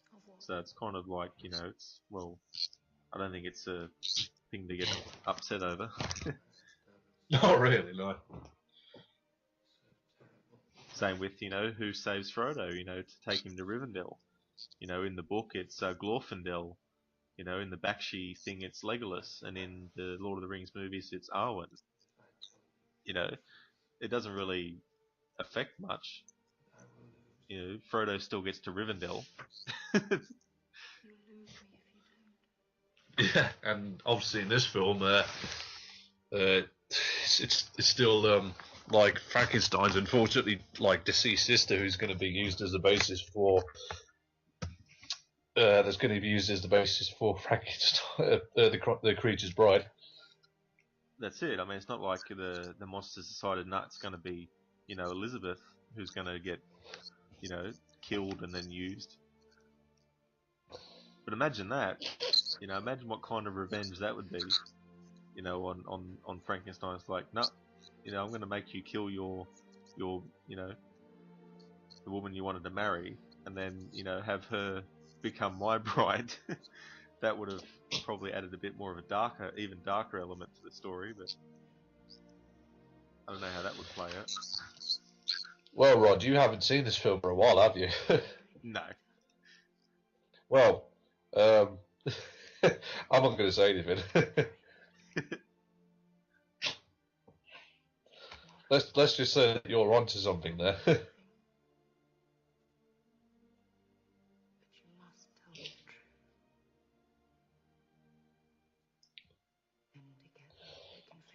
But at the same time, I think you have to remember that this story is sort of like a gothic tragedy, and I think if you go into it with that mindset instead of just like looking for like your traditional like scary horror monster film, then I think there is something to sort of like be appreciated here.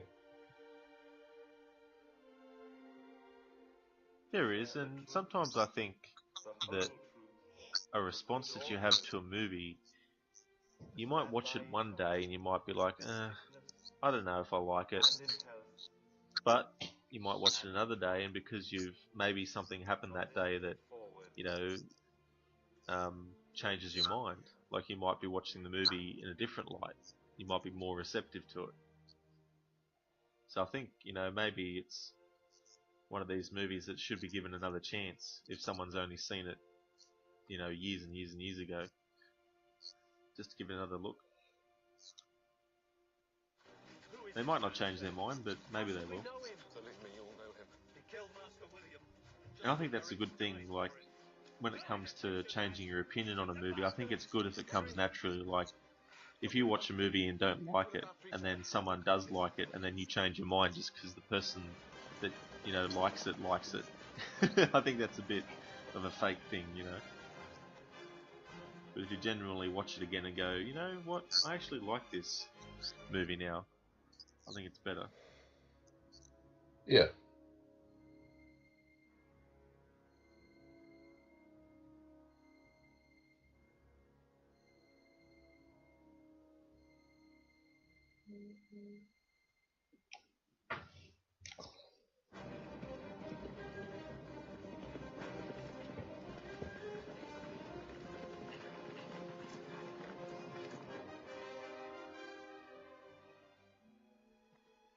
I'm sorry, sir. The last ferry's gone. There's nothing now till morning. I'll ride on ahead and secure you lodgings for the night. Thank you, Claude. Come on. Keep your pistols dry! That's dry enough. I must say though, I have liked this movie better now. It's I think it's one of those films that gets unfairly bashed. I just think that people have been unfair towards it, and I think that the fact that Kenneth Branagh he still feels as though he's quite proud of this film, I think is something to be respected, because it was his film.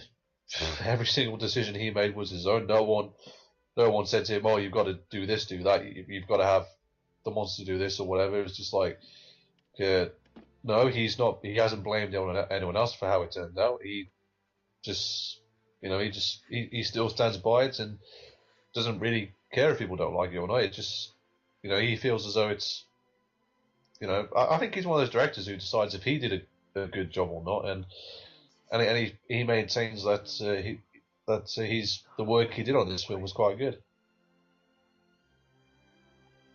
Yeah, I think it's actually a good attitude to have, because I think it frees them up to, move on to other projects too. Like if, the director does a movie that's people say is terrible, and then they do another one that's really good, it's good if the director can feel like they can just go to the next project and, they might find more success.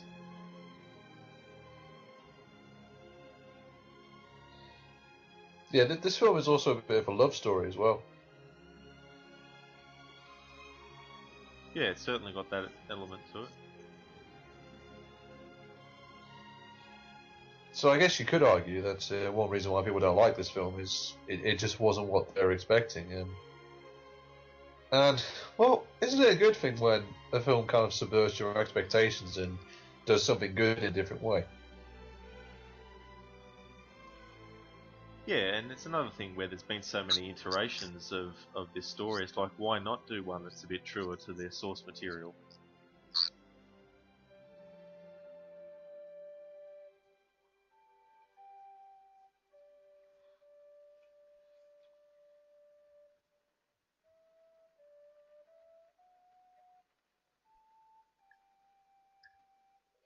He hears the sound of the flute and he knows what that is. I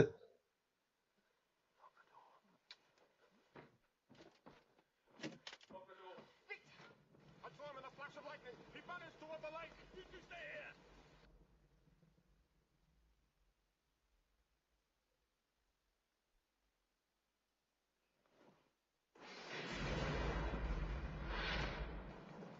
We lost him.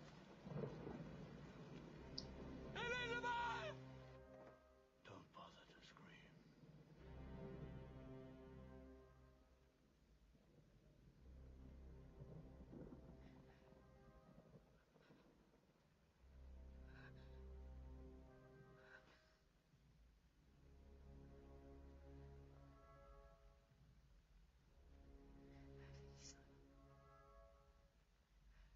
Please don't hurt me.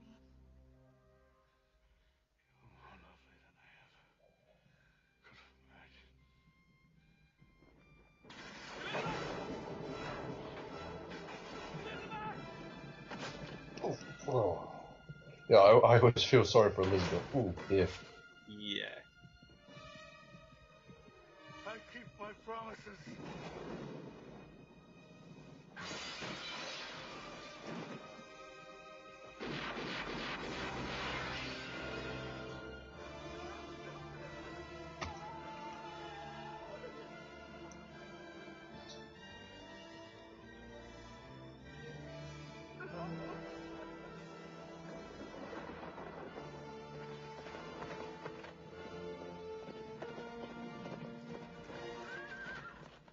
For God's sake, tell me what happened. No point.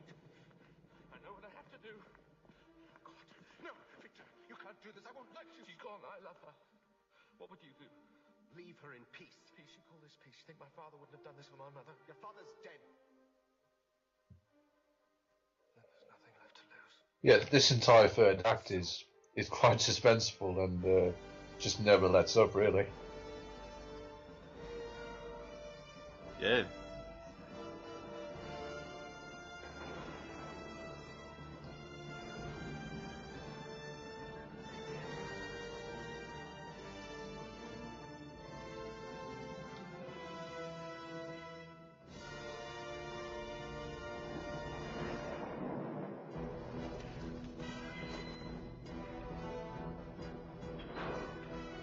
It's like, yeah, he's got nothing left now. He's just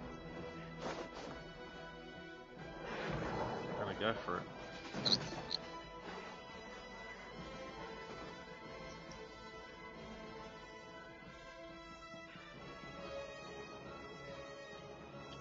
It does make you think, like, if you could bring someone back from the dead, like, let's just say that you could, okay? Now, personally, it would probably be ideal if the person had just died and it was from something that wasn't, you know, gruesome, if you know what I mean. Like, it's kind of hard to sort of put it in black and white terms, but you know, I think in certain circumstances, like, I don't know if bringing the person back for them would really be much of a benefit. Exactly, yeah. They might want to stay dead, to be honest. Yeah, well, I mean, you know, like, for what's happened here with Elizabeth, like, if she was brought back to life and, you know, had that big hole in the chest and all this, like, would she want to live with that deformity? I just don't know.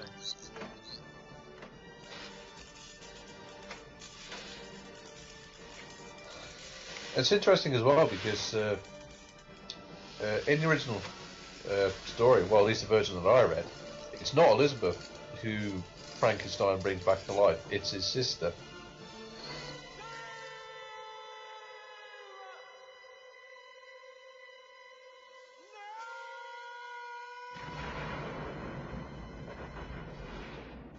Now that's a pretty good no scream. Instead of something like Revenge of the Sith, where it's like, no.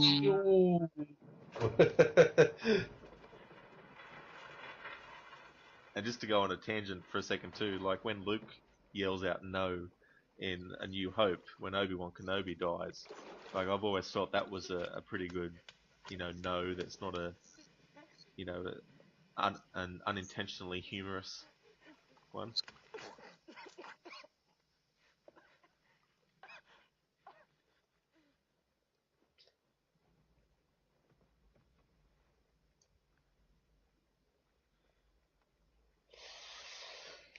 Yeah, I mean, Frankenstein still hasn't learned.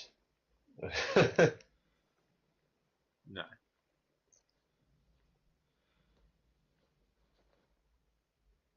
Say my name. Yes, I think the whole point of learning a lesson is that you know not to do it again. Yeah. Spoilers, unfortunately, the love of his life is going to have to die twice in this story before he finally sort of realizes where he went wrong. Yeah. Which I think is really sad. It's just, you know, you have to lose the woman you love twice. Yeah.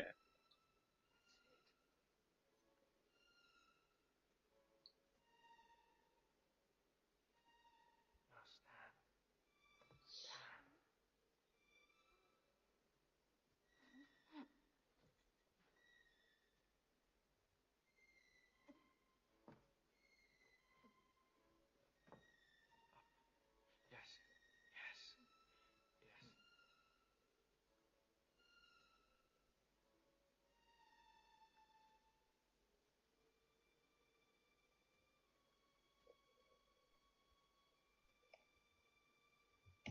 I mean, obviously, Elizabeth can't go on living like this. No. But that's an element to the story I never really fully realised before. Just the fact that Frankenstein loses his love twice. Yeah.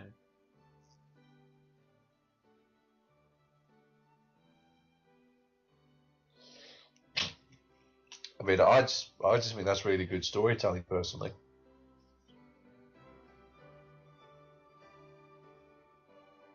Yeah, I mean, this movie definitely has a lot of layers to it. It's not just a one-note story. It's like a bit of a twisted, grotesque scene where he's dancing with a reanimated Elizabeth. Yeah.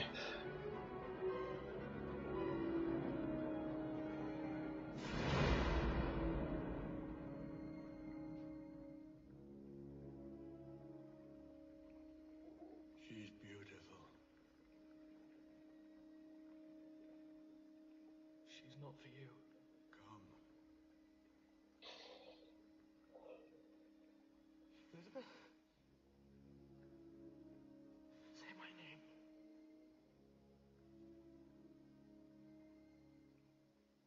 Elizabeth. Yes.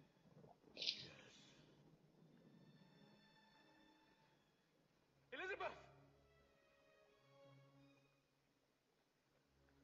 You're beautiful.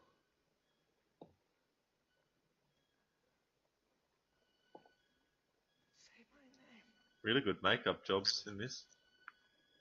Yeah, I mean, for me, practical effects trump CGI every time. You could really do a very bad number on this in CG.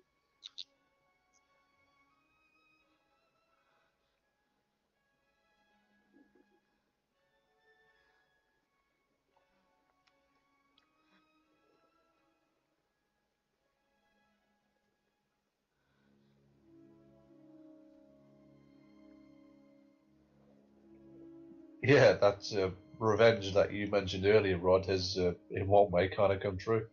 Yeah.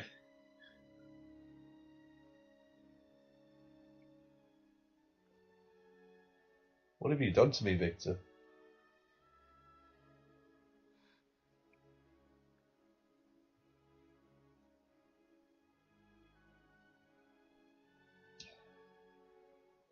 Oh, I think she would hate him for it as well. Yeah.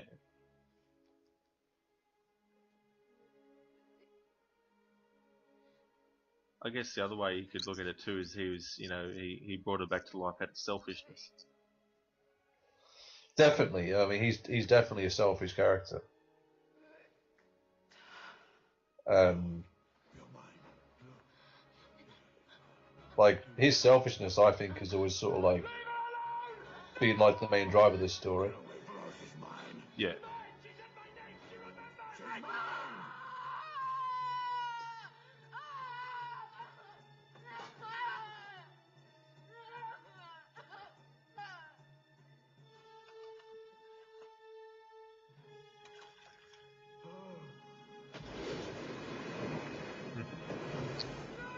Yep, Elizabeth dies twice in this story. Yeah. It's, one Which of is those just, things. It's like, yeah. which is for me just completely sums up the madness of this whole kind of tale. Just, and now his house is burning down. Well, have you ever seen Pet Cemetery? I haven't, no. I won't say anything more then. I was just gonna talk about something that might be be spoilers somewhere along the line, but just reminded me of that movie. But yeah, this is quite a tragic thing that he's lost his wife. I followed the trail he left for me. North. Always north. Months now. With one intent. To kill him. Now.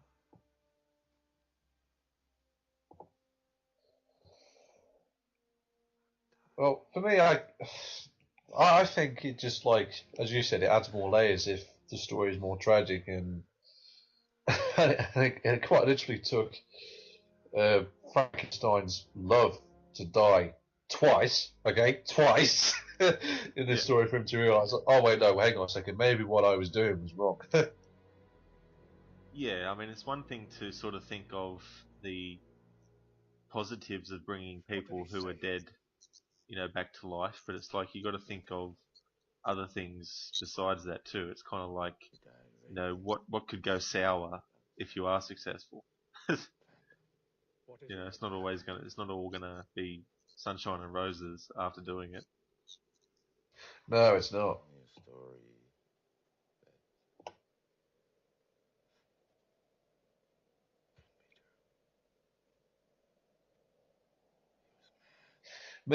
Me personally, it's not something I would ever want to try, because for me it would just like completely go against the natural order of things.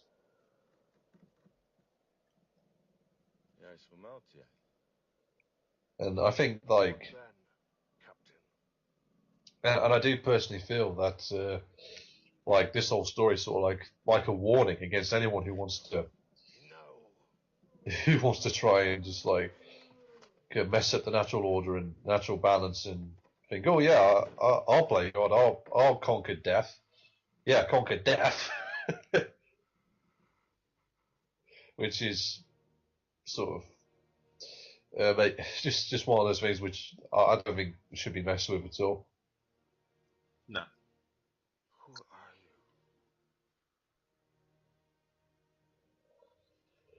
He never gave me a name.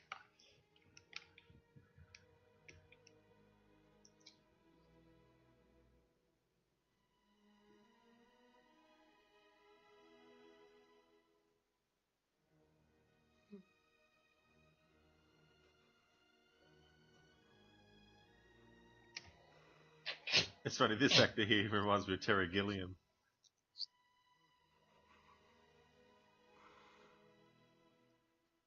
Why do you weep? He was my father. He was my father. And yea, I gave my heart to know wisdom, and to know madness and folly. And I perceived that all is vanity and vexation of spirit. For in much wisdom is much grief, and he that increaseth knowledge I'm increaseth sorry, but sorrow. whenever I hear things like this, in funerals and that in movies, I can't help but think of Highlander 2, where Katana is sort of saying like, ashes to ashes, dust to dust. If you're not around to use them, they're going to rust. I hate that film, and I hate it whenever you remind me of that film as well. I mean, just like if we ever do a commentary on Highlander 2, I don't think my mental sanity would survive. Well, we could do one first on The Source, and then do Highlander 2. Yeah, we could do, yeah.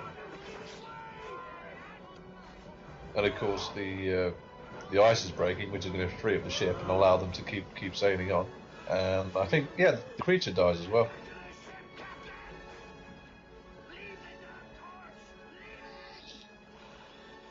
Brought back to life by electricity, killed by water.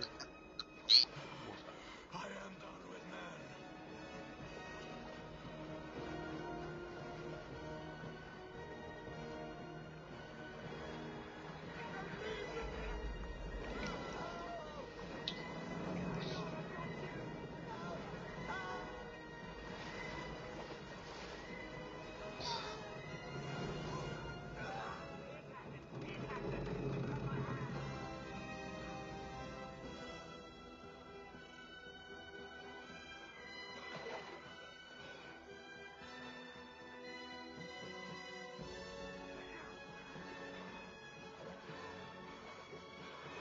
He's got to symbolically burn the body of his father. Yeah.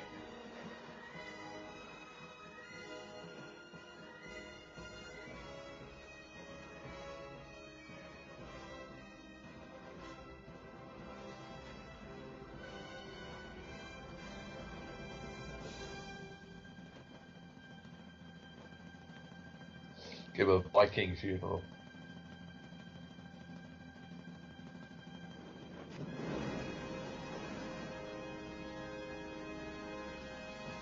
Toasty.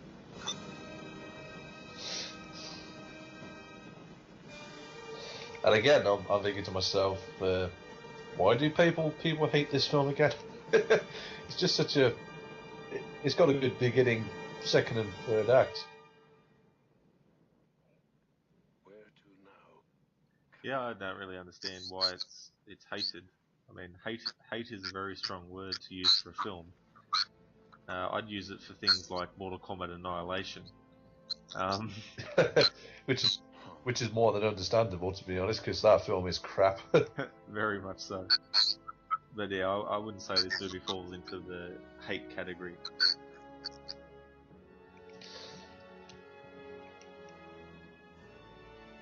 I mean, me, if I was to say anything, I'd say I would have preferred it if maybe just slightly preferred it if the creature had been more in line in how I saw him in the graphic novel, and maybe the film could have had been paced a little bit better. But aside from that, I don't really have that many criticisms to level against it. I mean, and I just can't help but applaud Kenneth Branagh's work on it.